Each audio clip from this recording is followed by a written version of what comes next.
The Bloom Show, innovate, connect and bloom.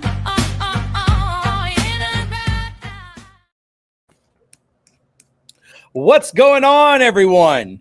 And we're back. Welcome to the Penny and Ace show. I'm Ace. That's I'm Penny. And again, welcome. It's a new year. Happy New Year, everyone. Exactly. This is our first one of the new year, and I can't wait to dive into the topics that we're going to chat about. How was your New Year's? My New Year was actually great. This year was one of the first times that we didn't have a ginormous wedding. We had one small party that was manageable, and I was able to get home not that late and not that exhausted. So it was really good. How about yours? What'd you do? I was good. I was at helping with parties, and yeah, it was done pretty early, so it was cool. It's fun time. Yeah. Happy New Year. Yeah, Happy New Year. I think I saw you either virtually or in person on New Year's. I can't remember. I saw Carolyn virtually. Yeah. We rang in the New Year with her in England. But yeah, I'm really looking forward to today's episode because we're going to be talking about pricing, and not only just for Valentine's Day, but also we'll throw a little bit of general stuff in there too. And I think it's super important. And I also think it's a hot topic right now too, because I feel like a lot of the time people are afraid to talk about pricing. But what's more important, pricing and money, is how like you survive as a business owner, you know? Yeah, this isn't definitely just about holidays. It's also going to be that you can use this year round. 100%. So if you haven't seen our past episodes, definitely go in and check them out on YouTube live on our YouTube. You can watch our past episodes. And if you like what you're seeing from us, please like, share, comment, and subscribe. Yeah. So be ready to dig in.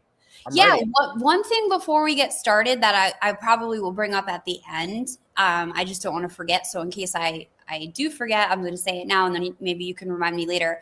We wanted to let everybody that's tuning in know that we will be in Miami on March 2nd for the Bloom Together event in Miami. And it's going to be amazing. There's a QR code right there that they can scan to get registered. Oh, good. It has all of the information there. And the good news about it is it's free. It's a phenomenal opportunity to network and meet some wholesalers and growers and things like that. Yeah. And it's free. It's a great event that just kind of really pulls together our whole industry. I mean, truly the name Bloom Together, it's for all of us to get to know each other, meet, mingle, network, and figure out who you're buying your flowers from, what farms, what companies, and really getting that time to network with them. So if you have a chance, give it a screenshot, check it out, and get registered. So I'm really, really looking forward to that. I think it's going to be great. So definitely check it out. Limited space available. So do make sure to, as Ace said, register. And I lost my screen. Hold on. Oh, no. No worries. All right. So we're going to dive into this pricing thing. Your events, I'm more retail, you're more events. Yep. But there's the one thing that's in common for both of us, which is pricing. Regardless of when you're buying flowers. Now, I will say the difference between you and I is that your area, you will be a little bit higher on some things. In my area, I might be higher on some things. But essentially, we're kind of the same around pricing points, right? Sure. And how do you go about in this new world with, kind of tariffs and things like that with pricing, especially coming into holidays right now? We are essentially just under a month away from the biggest holiday for a florist. Yeah. Now, you don't do retail Valentine's Day, but you do Valentine's Day weddings. We do. And that impacts my clients like a lot. Like what's our typical, like if you think of a dozen red roses year round versus at Valentine's Day, I mean, what's the percentage it jumps? It's a lot. I keep mine the same year round. You do. That's good. Do. That's so smart. I figure out what the price is, and then I make sure that I am a good margin to keep it the same year round. So my clients aren't getting sticker shock. But the other thing is buying really awesome blooms that wow people. Mm-hmm. I mean, when you're buying certain flowers, you can always have your bread and butters, which are the carnations, your mums, your roses, your larkspur, things like that. But what about those flowers that are your peonies or your Cluny ranunculus? Or some beautiful, huge allium, globe allium, like something that. different. Yeah.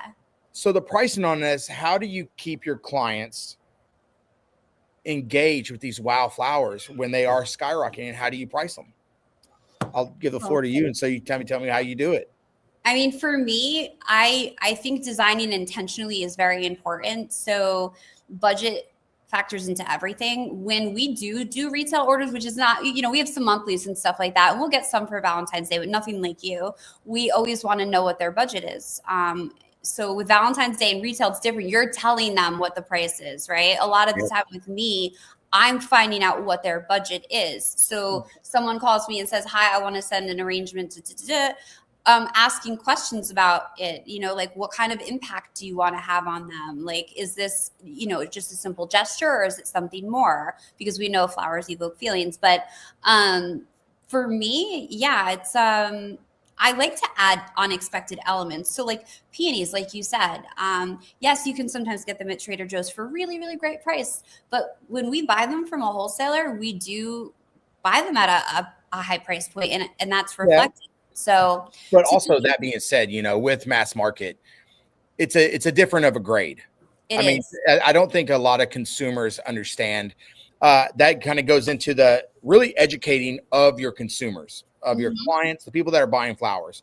Actually just had this talk with someone literally this week, and they said, why are you so much more expensive than the mass market? And I kind of had to tell them, I was like, my whole thing was, I don't want to be the cheapest. I want to be the best. And so when you have it set up as, I want to be the best at something, that means I have to buy the best at it also. You need to buy the best product. That way your customers know, trust, and like you. They know that they might pay a little bit more right now. I'm moving because my battery is about to die. They may pay a little bit more, but they're going to get a better product. So but you get what you pay for. It's also educating them and letting them know, like, for a mass market-ish area, they're buying an entire crop of maybe like an A grade, where retail florists and event floristry like this, you're having to buy a double A and stuff like that. So there's a lot of things that go into consideration when you're pricing flowers. Definitely. And that's the thing. I know for like the retail world right now, I constantly look at my price sheets every week. You have to, because it varies every day. Yeah, I am constantly doing this. But what I'll say is, I've watched our industry change so much in 5 years. The industry has really just twisted and turned and really done this really beautiful dance to getting more people that were flower enthusiasts into becoming designers. Right. And the biggest problem that we've had in our industry now is the underpricing. It's a huge issue. Yeah, it's definitely hurt us. So what I would say is, like, underpricing is not kindness. No, it hurts everyone. Yeah, it's not hurt. It just hurts your brand. Yeah. And I think that you really have to look at those things and, like, understanding the markup, understanding that you and your time are actually worth something. Right. And I think that's the hard part for designers and people that are just starting in the industry. I know when I first started, I did not understand what my worth was. Right. And 20 years in, I'm finally figuring out, after 20 years of doing flowers, of grinding and really working at it, I'm understanding that, my talent and what I do for a living is actually worth something. Of course it is. You don't do this for fun. It's not a hobby. And that's something I always tell people, like, especially with the pricing for your brand, it's super important because, like you said, I don't want to be known as like, oh, you want to grab a quick bouquet, go there. It's cheap. You can go to the mass market and the grocery store for that. I want to be known for she's got the best flowers. They're the prettiest. They're the most unique. They last the longest. And setting that tone and keeping it consistent is where your customers are going to say, you know what? She's the best designer I know. Or I'm going to go to Ace because he's the best designer I know. He's always got really good flowers. I trust him. I know it's going to be great. And you build that relationship and they keep coming back. Retail anyway. Yeah. I think like when you're thinking about some of this too, also designing for a budget, which is more towards you. Your design, but even in the retail life, we have budgets. Of course, everyone And does. I No one think likes to that talk about it, but everyone oh yeah. does. I think that in general, I know there's been a lot of people that have always said, oh, like budget is like this dirty word that you don't want to say to people or say to customers. I have no problem asking like, hey, tell me what you love wanting to spend. That's the fastest way for me to execute what you're looking for, Of to know what course. you want to be at. There's no beating around the Now I bush. will I say always say there that. exactly there are ways that you can ask and you can get down to it. When someone's calling in and saying, hey, it's my anniversary and I Right. want to send, we've been married for 20 years. I want to send something amazing. Instantly in my mind, I'm going to, all right, it probably needs to be around the 250 to 300 mark, Easily. and then you can always work down. So that's kind of the way I do with the pricing and figuring out their budgets. But I don't think that we need to see it as a dirty word. I think we No. need to be able to ask that. I mean, especially in the wedding world for you, like how many times do people come to you and say, hey, I want a quote? And you're like, okay, kind of tell me your budget so you can kind of build this beautiful wedding for them. But how do you build a beautiful wedding when you don't have a starting point of what they're wanting? Well, for me, that's a non-starter. So I have full service minimums for our luxury and higher event weddings. And then we have a la carte for people that maybe they don't need all the bells and whistles. They don't need a delivery, a setup, something like that. So there's something for everyone, but regardless, whether someone's spending 150,000 on a wedding or they're spending 5,000, it doesn't matter to me. The budget is what matters because I feel very strongly, and I say this to everybody on the initial call, if you don't tell me what your budget is, I can't help you because I'm not going to waste my time putting together something that doesn't fit within your budget. It's a waste of my time. It's a waste of their time. Exactly. So if they're open about their budget, I, as a seasoned designer, can give them options that fit within it. Then they have the ability to say, oh, well, for $200, that's what I'm getting. I thought it would be more. Well, here's what we can do. You can either add more, to your budget, or we can make these modifications. It's really just for me anyway, I'm very transparent. I believe in transparency. It's actually something I'm going through right now. If we have time, I'll talk to you about it. But I'm updating all of my pricing and things to be just very, very clear. Very clear contracts. I think that's a thing. I want to ask you about, so I know for me, the preparation for Valentine's Day is looming. I'm just under a month. Yeah. And I am getting, the hard goods in. I'm making sure that we're stocked up on everything. Yes. So I think it's definitely a different world for me than it is for you on Valentine's Day. How do you go into operations for a Valentine's Day wedding? Because here's the thing that I've heard. I've had one Valentine's Day wedding my entire career. Mm-hmm. And because here's the thing. When people come to you and they're saying, hey, I have a wedding. Oh, it's Valentine's Day. Well, they're not Valentine's Day flowers. That's what I've gotten. I'm like, the industry, doesn't matter. people, I'm like, it doesn't matter. You chose to get married in the literally busiest day of the year for a florist. Second to Mother's Day. No, Valentine's is first. Yeah, my Mother's Days have been actually better than my Valentine's Days some years. Well, for me, that's always trouble because May, right? Yeah. Weddings, that's like peak wedding season. But I actually do have, we've got two going on that weekend. One's a small thing and then one's a wedding. And so can I pause you 1 second? Yeah, so when they're coming in with their budget and they're saying, say they have a $10,000 wedding. Mm-hmm. I mean, that's got to be essentially what would be a $10,000 at Valentine's Day, I would think would be equivalent because it would go, the prices have elevated up. Mm-hmm. So what you're actually getting though is much less. Yeah, because the per stem price is expensive. So yeah. So how do you navigate something like that? Because it really does go into talking about the wow factor. Because a $10,000 wedding is a pretty good wedding.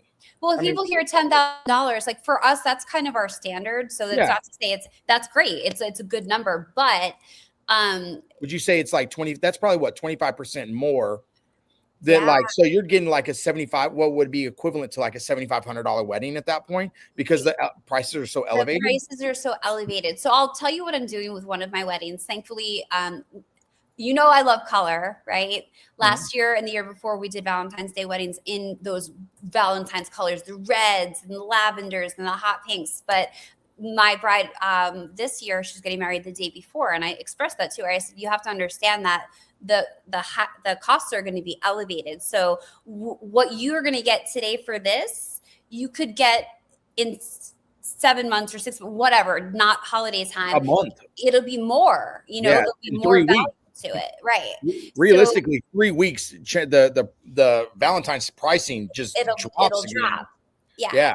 I don't think people really realize that. And it's a very frequent conversation I have because, again, even with Mother's Day, I forewarn them, listen, you're getting married close to a holiday. The prices are higher. So let's be strategic about this. If you have to have peonies, we're going to do them in your bridal bouquet. We're going to do them in focal areas that have impacts, but we're not putting them everywhere. You can't, with that budget, afford it. They don't need to be through your archway is what you're saying. You know, they don't need to be in your arch, and they don't need to be every centerpiece like that. They need to be. Designing intentionally is super important for me, whether it's an event, a wedding, a party, or even retail. Just like for you, I'm sure like you've got recipes and you know what your margins are. So if somebody calls you and they're like, hey, I want a beautiful arrangement for my wife, we've been married for 20 years, you're going to say, okay, well, I would suggest being in the 250 to 300 range. What does that mean? Like, let's break it down. Yeah. Give me in Valentine's Day. So like my Valentine's Day, a dozen roses for us is 125, but that's pretty much year round. Now, I made sure I kind of keep it and I kind of watch if I have to adjust and go up, then I just kind of leave it at that so it's at the year round. So there's never a sticker shock. Well, do you think that by doing it year round, you're absorbing not only the sticker shock, but also if you're charging 125 year round, right? Like at Valentine's Day, you might be losing a little bit of money, right? But the rest of the year, you're making more. Yeah, you're kind of nickel and diming at that point. So that's why I kind of leave it across. That's why I think that's a really great point. I think it's a great idea that you're doing that. I just try to keep it. Hey, this is what it is. Yeah. I mean, realistically, my margin may be, instead of being at like 30, I might be at like 25. Right. You know, so you're still making money, but still, and you're building relationships with customers that are going to come back. Yeah. So here's a question that I have, and I would love to talk about because I feel like this is one of the things that people don't talk about enough. And you and I are both experienced designers and know a lot about these things. But like, what's the difference between your dozen roses at 125 and let's say the shop around the corner's dozen roses, right? People can charge whatever they want. But if they don't necessarily have the design skill set and the quality flowers and the hard goods to back it up, tell them, like, what's the difference? So here's what I say. When you order flowers, I give a lot back to my community, a lot. So like I give to the schools. I do Teacher of the Month. That's to 3 schools in my in my town. What is that? So that's a free flower arrangement for whoever got voted as the teacher of that month. That's great. So that goes into that. So when you're ordering from me, and yes, I always say I don't want to be the cheapest. I want to be the best. You're also getting a guarantee. Like if you call me and you say, hey, Ace, this didn't last, I am in full understanding that you have somewhere else that you could shop at, but also I don't have time to argue. Correct. This is where I've always been. I don't have time to argue about what you don't like. If you're telling me it's bad, okay, great. Let me fix it. And that's how I've always come with it about that. And can I interrupt you really quick, Ace, on that topic? I think it's also important to mention that we are not growing the flowers. So we might get them and they might look great when we get them and we do everything that we do, but then they go out. But that's where you step in and handle it. Fix it. But I've also done this. I've had people like, oh, this flower was this. And I've literally gotten almost down to an arm. I'm like, is it that you don't like the styling? Well, do you like more of this style or do you like more of this? Yeah. And I've literally had people just call here and just be so furiously mad. And I stopped it from the beginning. I'm like, listen, I don't have time to argue. Let's get this fixed and get to the bottom of it. And people literally will be like, that was so painless. And they don't know what to do because you're taking away that argument. You're taking it off the table instantly. Right. And then I'm like, I want you to love what you're getting. If you tell me, hey, I just didn't like the style. Perfect. Let me make you something else. I'll pick that one up and I'll drop you off a new one. Sure. Even if it's Valentine's Day, which sometimes is painful because You're busy. You're moving. It's a lot of moving parts. But I will say customer service is the absolute most important thing that you can do in your flower business. It is. I mean, even down to the pricing, that customer service, understanding that, building the relationship with clients, understanding what their budget is, understanding everything about what they're wanting saves you, which also in turn helps with those flower prices. Also, don't you think it matters about I always say you're only as strong as your weakest links, right? So the people that are working with you and for you and together and all of that stuff, you have a team of people to help you. So it's you're not doing, if you were doing Valentine's Day, as busy as you are alone, that's a different story. It'd be easy for you to forget to do a replacement like that. But that's something that as a customer, I would like to know. I know my event customers like to know what the team is like, because I may not be there that day, right? With you, it's we have a whole team of people. You're going to get quality product. It hasn't, you've been working 24 hours around the clock trying to process flowers. You're going home and sleeping because you have a team that helps you. It's different. I can tell you, in 20 years of me doing flowers on holidays, the only time I've ever worked past 8 o'clock is when I worked for other people. Me included. When he works for me, he works around So, the clock. I will tell you right now, I since I bought my business, I have yet to work past 8 o'clock, but I also do things in a certain way. I remember what it was like working for other people. So even down to the staff, we've already been talking about it earlier today. That's what we were talking about. We were talking about pricing. We were talking about vase prices. We were going everything. So what is not understood is the pricing of flowers is also what you're paying people. So that's honestly what it is when you're paying an elevated price of a 125 right for a dozen roses. You're paying for the 20 years experience that Erica has. You're paying for the 6 years of experience that Denise has now, paying for the 20 years of my experience, but all of those things that come into play. And then you have all this outside stuff, but no, we don't work late. That's great. We are very streamlined, but you also, as a boss and whoever is watching this, as the person that is in charge, and I'm doing air quotes right now because of this, I literally listen to everything they say. We are a team. And as long as you come as a team aspect, hey, Erica today, she was like, hey, I did this at this place and we did it like this. And maybe it might work for us. That's a great idea, right? Opening to hear things. But she's like, I want this one vase. This is what she tells me today. And she's around the corner. I want to say she's chuckling. Hi, Erica. So she wanted this one vase. And I told her, I was like, why I want you to have this, we're not doing it. Yeah. She's like, she just looked at me. She looked so deflated. And I told her, I was like, I want us to use up. We have to use up all the vases that we've had backstocked. Right. After Valentine's Day, we're going to be doing a huge change here. What are you doing? So I'm rebranding a few things. I'm changing over some coloring, and we're just going to get away from having so many decorative vases to more streamlined with more clear glass and having this more sophisticated, elegant look. Welcome to my world, right? Yeah. We have the same set things and it's easy. Yeah. So I told Erica, I was like, this is when we're going to order the vase that you want.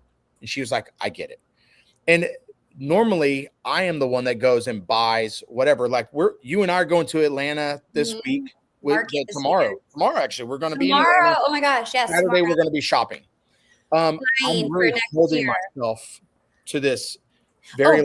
By the way, not to interrupt again, but one of our brides is going to be in Atlanta, and we're going to have a quick little meeting with her, just so you know. Awesome. So I think there's certain things that you have to do. You have to understand pricing isn't just stuck on flowers. You have to understand pricing for everything. How much a vase costs, how much the flower food costs, how much those greens cost, how much tape, wire, paint. Do you have a water bill? Think about all the things. Yeah, all the things goes into that pricing. So my big picture is saying this: do not undercharge what you are worth and what you have to do to survive. Right.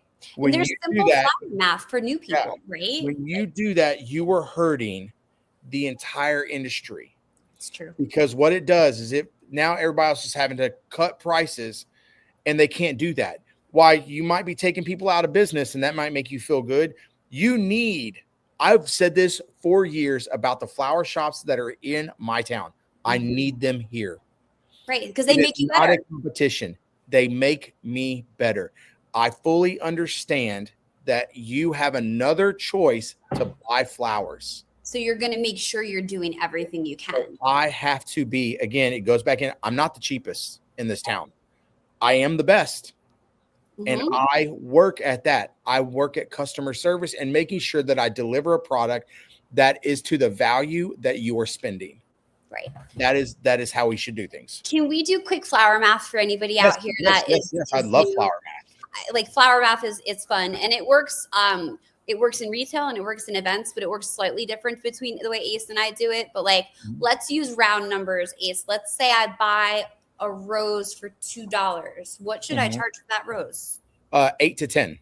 8 to 10, right? 8 to 10. So, Yep. and why is that? What's the typical So, market? depending on how you do it, if you do a 3.5 to 4 times markup, you're at $8. Mhm. But then you're having to also charge a labor charge. Labor, right? Whatever your And then labor your is. vessel, if you have that, Exactly. miscellaneous So that's supplies. everything. But what I will say, if you're charging $10, then you can back out your labor. Right. If you don't want to add in too many numbers and you're not a good mathematician, which Mhm. most creatives, I will say, Are like our math sometimes doesn't math. So years ago, I had a person that worked for me that did not math well.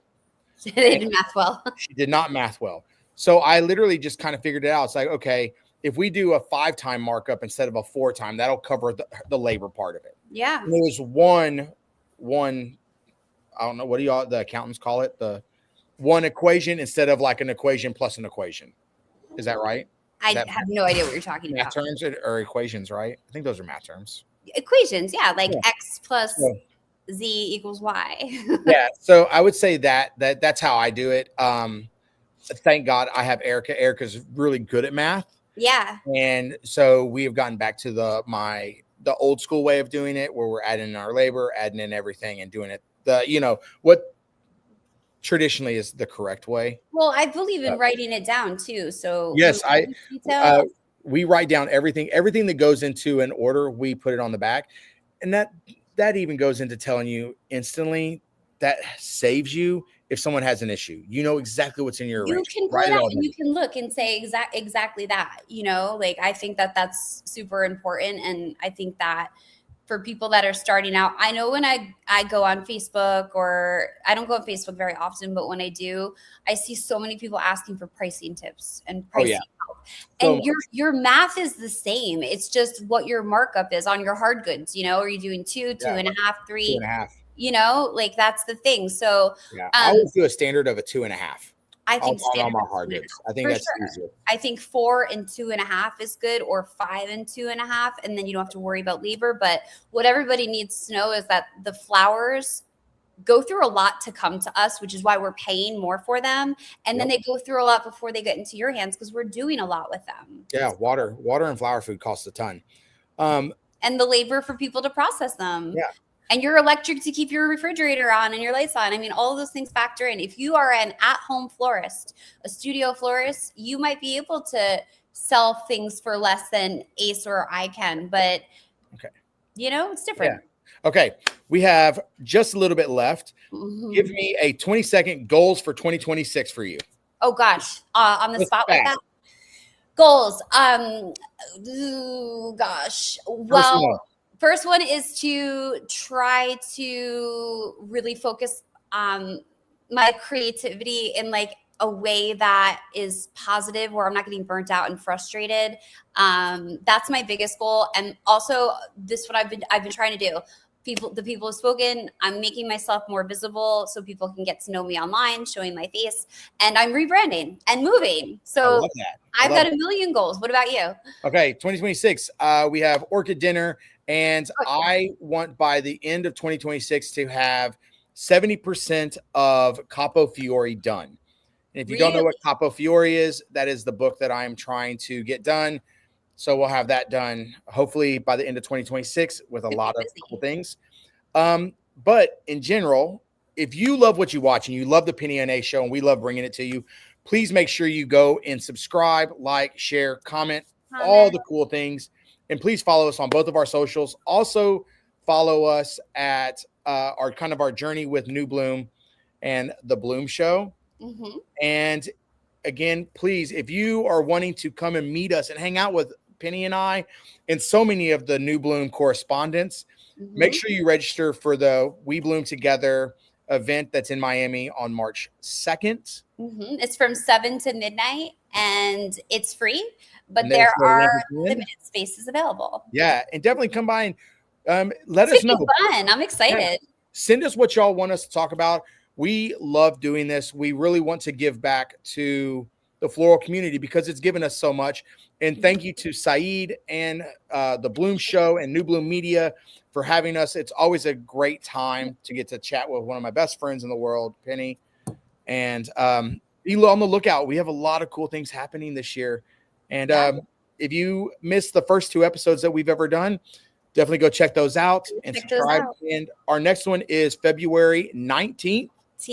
That's going to be a tricky time right after Valentine's Day and right before Philly Flower Show, Orchid Dinner, and Miami. So I know it's going to be so like it's going to be a wild ride, but it's going to be great. Yeah, we just know how to pack it in there. Like that's what we do. You know how to pack it in there and make the most of it. So I'm excited, and it'll be nice to see you. And yes, it was great seeing you here. And thanks, Saeed, and everyone at the Bloom Show and New Bloom Studios. And like I said, I would love to see as many of you as possible in Miami. Let's go. It'll be fun. Come on.